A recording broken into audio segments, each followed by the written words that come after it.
بسم اللہ الرحمن الرحیم۔ حضرت بلال حبشی رضی اللہ عنہ اسلام اور مصائب۔ حضرت بلال حبشی رضی اللہ عنہ مشہور صحابی ہے جو مسجد نبوی کے ہمیشہ مؤذن رہے۔ شروع میں ایک کافر کے غلام تھے، اسلام لے آئے جس کی وجہ سے طرح طرح کی تکلیفیں دی جاتی تھیں۔ امیہ بن خلف جو مسلمانوں کا سخت دشمن تھا، ان کو سخت گرمی میں دوپہر کے بعد تپتی ہوئی ریت پر سیدھا لٹا کر ان کے سینے پر پتھر کی چٹان رکھ دیتا تھا تاکہ وہ حرکت نہ کر سکے، اور کہتا تھا کہ اس حال میں مر جائیں یا زندگی چاہیں تو اسلام سے ہٹ جائیں۔ مگر وہ اس حالت میں بھی احد کہتے تھے، یعنی معبود ایک ہی ہے۔ رات کو زنجیروں میں باندھ کر کوڑے لگائے جاتے، اگلے دن ان زخموں کو گرم زمین پر ڈال کر اور زیادہ زخمی کیا جاتا تاکہ بے قرار ہو کے اسلام سے پھر جائیں یا تڑپ تڑپ کے مر جائیں۔ عذاب دینے والے اکتا جاتے، کبھی ابو جہل کا نمبر آتا، کبھی امیہ بن خلف کا، کبھی اوروں کا، اور ہر شخص اس کی کوشش کرتا کہ تکلیف دینے میں زور ختم کر دے۔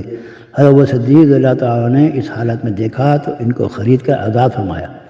فائدہ: چونکہ عرب کے بت پرست اپنے بتوں کو بھی معبود کہتے تھے، اس لیے ان کے مقابلے میں اسلام کی تعلیم توحید کی تھی، جس کی وجہ سے حضرت بلال رضی اللہ عنہ کی زبان پر ایک ہی ایک کا ورد تھا۔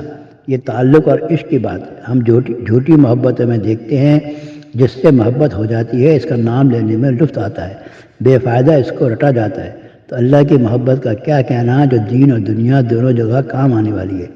یہی وجہ ہے کہ حضرت بلال عنہ کو ہر طرح سے ستایا جاتا تھا، سخت سے سخت تکلیفیں پہنچائی جاتی تھیں، مکہ کے لڑکوں کے حوالے کر دیا جاتا تھا تاکہ وہ ان کو گلی کوچوں میں چکر دیتے پھریں، اور یہ تھے کہ ایک ہی ایک ہے کہ رٹ لگاتے تھے۔